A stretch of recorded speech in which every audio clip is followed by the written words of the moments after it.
I think Greg is a guy who we need to get going a little bit. He has not been the same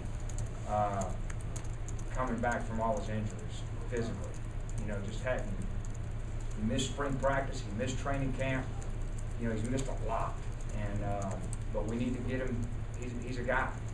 You know, Rocky's Crump ran down on kickoff and did a good job. Dontavis Sapp ran down on kickoff and did a good job. So, you know, these are some young guys that we got to maybe coach a little bit more. Derek, you've said inconsistencies from a punter can possibly lead to a better opportunity to return punts. Obviously, LSU leading the conference. How important is it that Chad has a good week? Yeah, it's incredibly important because this guy's the best in the country. And if we serve one up to him, I mean, it'll be the fastest 6 points you'll ever see. And two teams have already seen it. So we got to do a great job of punting and a great job of covering the punt. And that's what these guys, they've hurt some teams on their return game. Kickoffs too. I mean, they're good. It's a weapon. Derek, you're going up against a guy, a defensive coordinator who's got some history here, has got a reputation in college football. What do you know about John? What do you expect to see?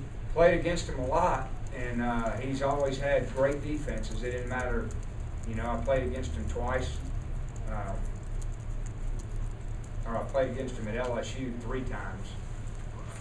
I didn't play, obviously, but just watched him at Louisiana Tech. He's good, man. He's one of the best in the country. His defenses are always aggressive, fast, physical, and brings a lot of pressure.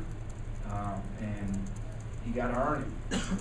You know, you got to earn it the hard way. So it's going to be a challenge for us. And I know he's licking his chops right now, seeing our young offensive line and our problems we have had in the last 4 games. So, you know, he may be going home early at night. Do you feel like you guys kind of gave up early on the run game last week, or maybe didn't do it as much as you should? I think when Poole went down, we weren't having some of the success right away.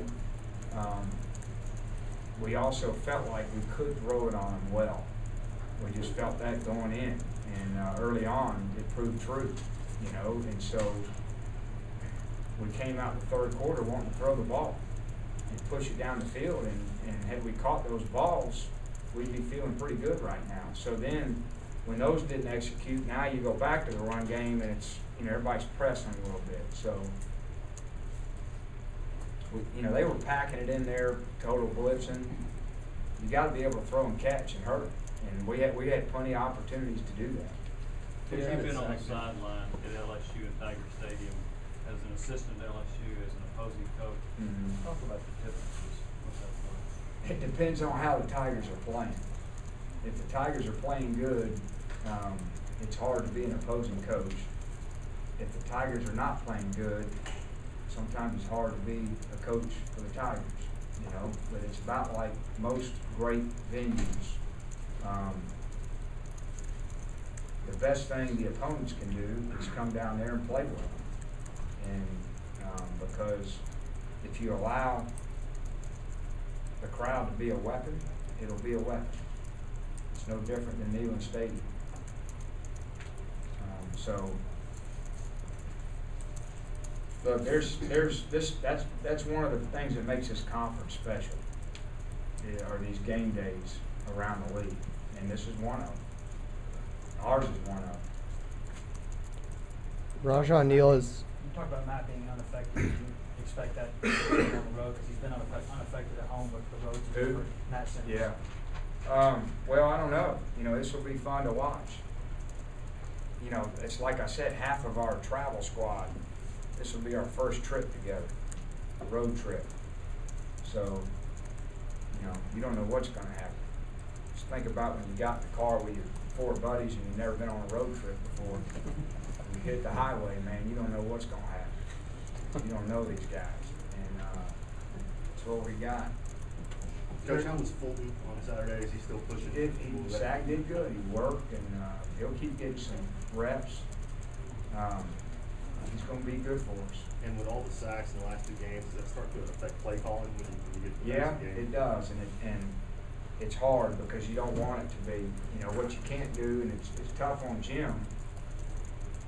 When you're struggling in a lot of areas, you're trying, all you do is you're calling plays trying to protect people and things, and then at some point you gotta just say, call the play and be aggressive and run it. And if we can't do it, we can't do it. And so it's hard on a play caller because you feel a responsibility to try to protect some areas, whether it's what the quarterback can do, the offensive line can do, the young receivers. Well, then you end up, you're protecting so much, you lose a little bit of your aggressiveness and tempo. And I think that's tough. I think every play caller's been through that. You said Rajon Neal, that was still part of the game plan to get him some more carries. Going on the road, is that still the thought? You're just, you know, throw him into the fire, I guess? That's the only way they're going to learn. We got no choice.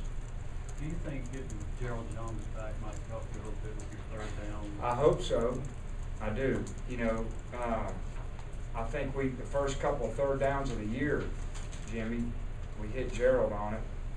You know, when you look at our third downs this past week.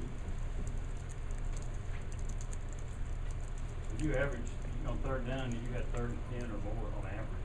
I was about to say, we had 8. We had nine times where we were 3rd and 7 plus. So we're having some issues on 1st and 2nd down. And then we had 2 3rd and 1s where we jumped off sides, 2 first-year guys. You know, we jumped off sides 3 times on 3rd down.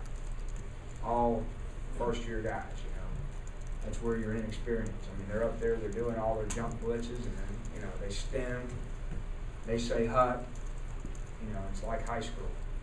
So all those things we got to correct. But a lot of issues on 3rd down.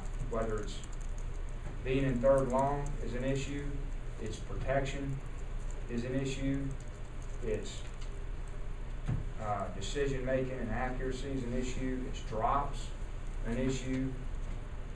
And generally when you're where we are on 3rd down, it is everything. And we just we got to play out. Are you concerned those penalties could become more abundant this week being on the road? Could, and that's always your worry with the crowd noise. We've had that problem in the past, and we're going to work on it in practice. Is the mental energy you referred to in tackling and maybe some drops too, is that just part of the maturation process, or the team wasn't as focused as they should have been on Saturday, or what? I was a little concerned with how we were from Thursday night to game time. No. And as much as you beat it in them, I'm not sure how locked in we were, because the evidence suggests that we weren't locked in the way we needed to be. Because the first 3 games, we came out competing pretty good early on. This game we didn't, even though offensively we did some good things, but from the first snap on, defensively we didn't look the same. Is that just maybe a non-conference opponent? It's something.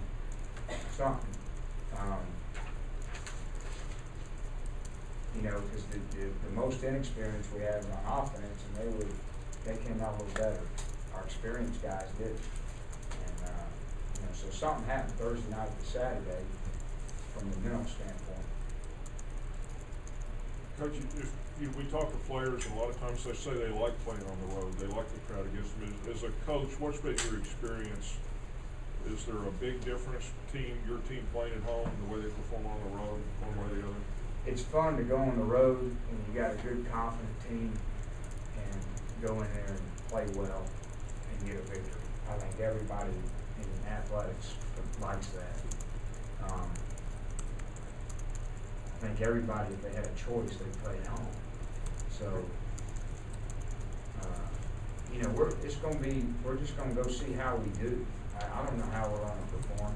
I don't know how we're going to get effective. When you have this many new guys, we're going to have to coach it all week and get them ready. And then we'll get in that environment, see how they respond, and then if they're struggling, we got to coach them out of it. I guess it'd be maybe kind of a stretch to describe this team as a confident team. If they are, man, I'm doing a terrible job of communicating to them. You know, they need to play confident, so I don't want them, you know, I want them to be confident, but you earn that right to be confident. That's what I always felt like, that if you're gonna be confident, then you earn it through your week of preparation, you earn it in how you practice, you earn it in how much film study you put in outside of the time allotted, you earn it in your mental preparation from Thursday night on, and then when you hit the field, you will be confident even if you're inexperienced. And that's where I think we haven't really gotten yet, is the importance of the preparation part, developing confidence, instead of just walking out there saying, I'm the guy. You know, we got a lot of that. You know, I'm this, and then we make a hit, and we do all that, whatever that is. You know, instead of just going and wrapping up, pack on the guy and then getting the huddle and knowing I'm a good player. So we need to get a little less of the I'm good, and then we need to work and prepare like we're good, so we can play good. When we had talked to you about Wilcox going up against Oregon, you had said you wear so many different logos, you're kind of detached. But is there something special about going, not just a team, but to a place where you were? You know, I have a lot of friends down there, and I see them every time I've gone down there and gotten my tail whipped. The strength coach, the trainer, video, media relations, all those guys were friends of mine, and they still are. And so that part is fun, seeing them, but I don't know. You know, it was weird the first time I went down there when I was at Louisiana Tech. It was a little bit weird, but then the second time, you know, you're so removed from it now. It's no different. Coach, you talked about Oku last week on kickoff returns. Is that something that's going to be open? Are you going to look at some more guys this week? I think we need to keep looking. We're still searching at both returners. We had a lot of air the other night, you know, and I felt like we left a lot of yards out there. Punt returns too. I mean, we had some big windows to hit, and we're not hitting them. So we got to keep working on it. LSU held West Virginia to 58 yards rush. That's pretty good running team. Yeah, I know. What makes LSU run defense so good?